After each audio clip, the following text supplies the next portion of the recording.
Tonight in Harrisonburg, it is a territorial rivalry, so to speak.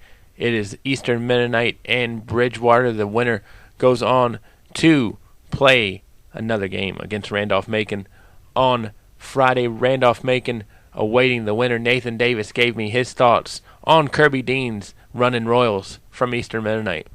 Eastern Mennonite, I think, is extremely talented. I mean, we've been fortunate. We beat them twice now, both times at the buzzer. I think they've got a little stronger post play than they did a year ago. They aren't quite as experienced as they were, so they're going through some growing pains, I think. But again, they're immensely talented and are going to be in trouble for everyone down the stretch. When Nathan Davis and I talked about a month ago, he not only broke down Eastern Mennonite, but gave his thoughts on Bridgewater as well. Bridgewater is very talented. I think they're big and physical. Coach Burgess has them playing very hard.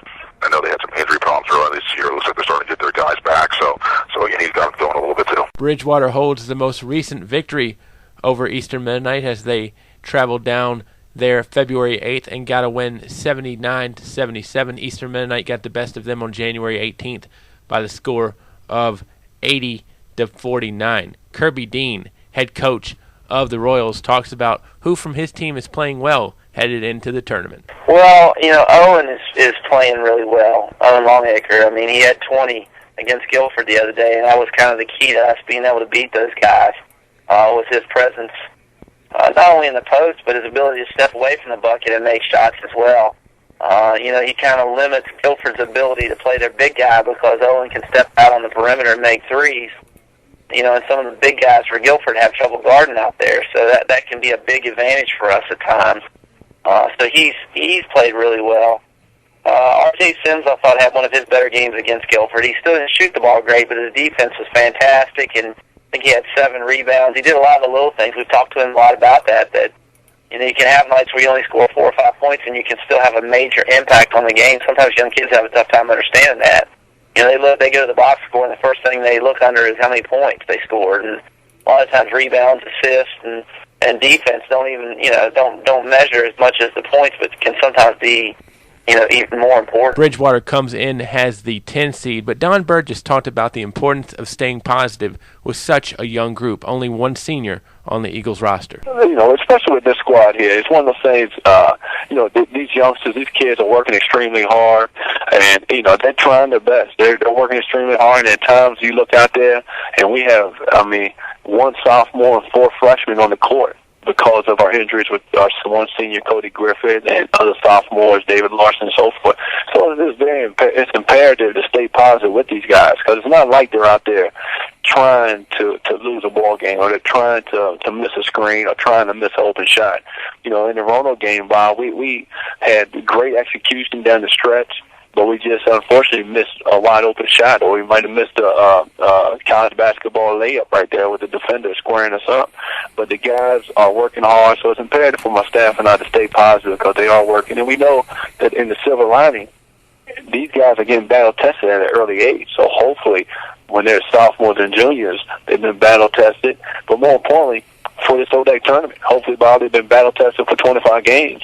Now these young goalies are developing into some fish, and they're ready to swim a little bit. Kirby Dean and I talked a while back about chemistry and when it will peak at the right time. I asked him, does he feel like it's now peaking at the right time?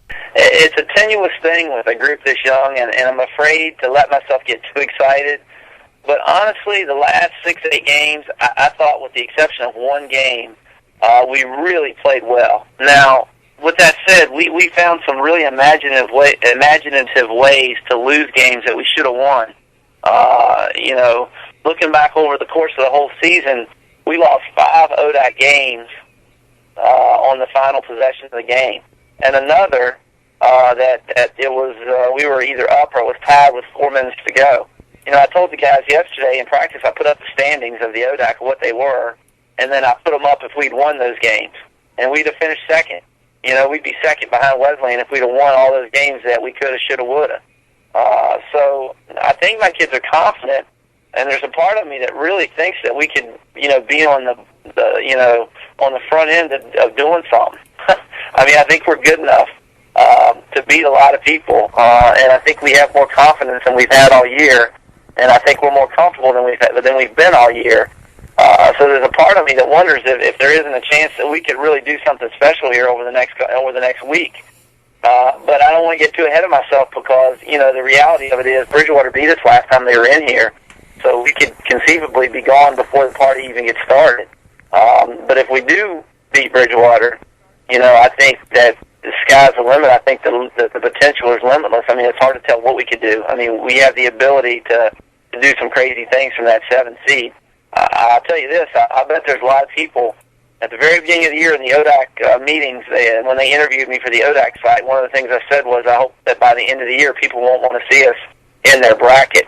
And I would have to say that that's probably kind of what's happened. Don Burgess talks about what he's most proud of his team from where they began the season of day one to now. Honestly, the thing I'm most proud of with this particular team this season is they could have easily folded up and packed the 10 in because of the number of injuries. Losing 4 starters, starting the season 4-2, and then all of a sudden losing 4 starters, and then sitting on 7 wins right now. So down the stretch, we only won 3 games down the stretch.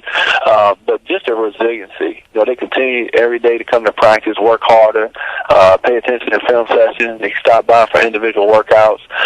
Like I said, these youngsters could easily folded up the tent, and I'm just very pleased with the resiliency to continue to keep plugging along to try to get better. And at times we were just outmanned out there when you looked at our personnel. But it's one of those things that individually the guys got better, and as a team, we continue to get better, especially as so many guys, their roles on this particular team for the 2011 and 12 season had changed tremendously. You're talking about you had guys that went from being 6th, 7th, 8th, and 9th man to becoming starters. And then guys that were 10th, 11th, 12th, and 13th man on the team became like 6th through 9th guys. So, their roles changed.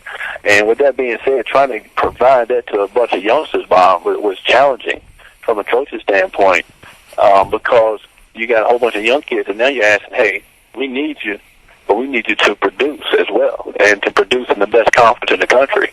That's hard for upperclassmen to do that. So I'm very pleased with these guys, their mentality, their effort, and their willingness to continue to work together and stay together. I think with a young team, one of the things in terms of getting them ready is not only the physical terms of getting them ready, but getting them ready mentally. Don Burgess talks about getting the team mentally ready in practice day in, day out. Very important to have your team in that mindset. It's one of those things, even with my children, in regards to Kaylee and Jaden, one's 10, one's 6. You want them to have that swagger.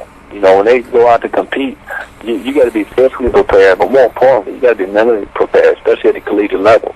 You want them to have that swagger and that mentality. Like, we're going in here to compete.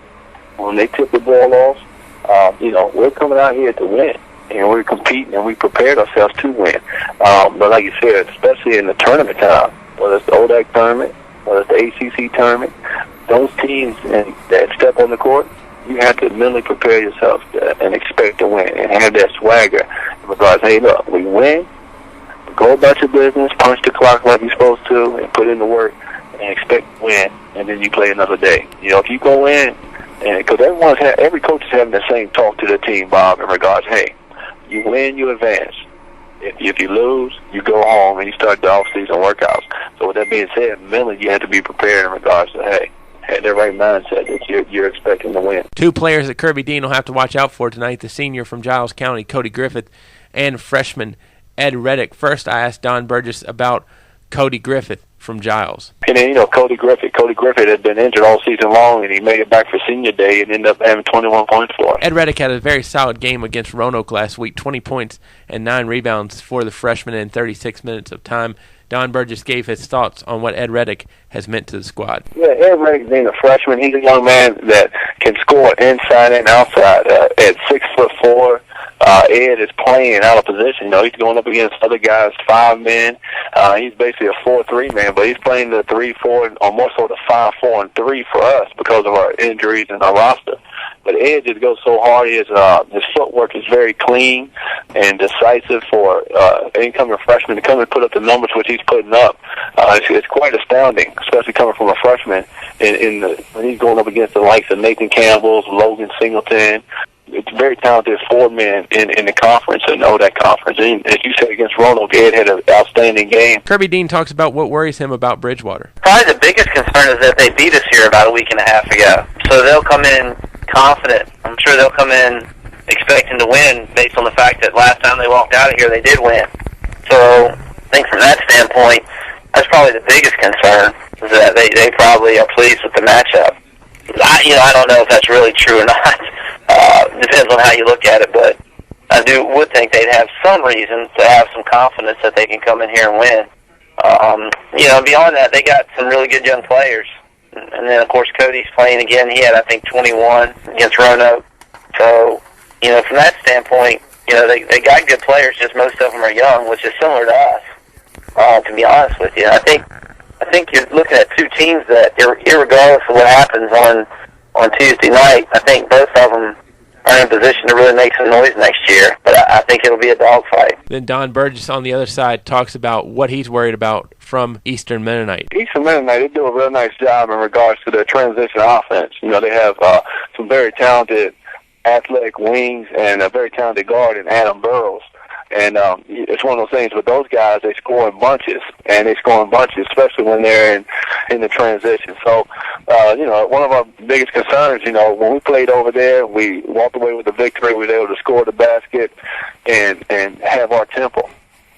Unfortunately, when we lost at home, we missed a lot of shots, Bob. We missed layups, we missed open shots, which led to them pushing the ball back on us. And as you know, when you miss a lot of buckets, you're always in the retreat defense, and that's what we were doing. That basically opened up Pandora's box for them, because they could just really push the ball when you're missing shots. The ODAC Tournament, one of the greater sporting events you'll find locally. Dee Vick talked about the unpredictability that this tournament can see. Anything can happen in this tournament, as we've seen before. We've seen 7 seeds get to the finals. So because of the unbalanced schedule, I don't think the seedings are always quite accurate, and because of that, it makes the tournament extremely interesting, and anything can happen.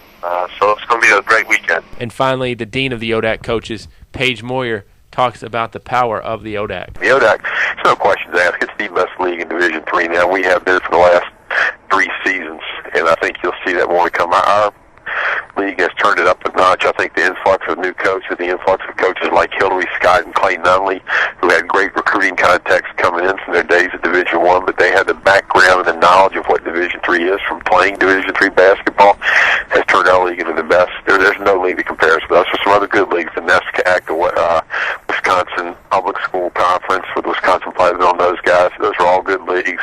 UAA, but ODAC's number 1, no question. These two have split the 2 meetings this year. One of them needs to win tonight, though, to get Randolph Macon. And as Dee Vick said, anything can happen in this ODAC tournament. For the Sports Buffet podcast, this has been Bob Alvis.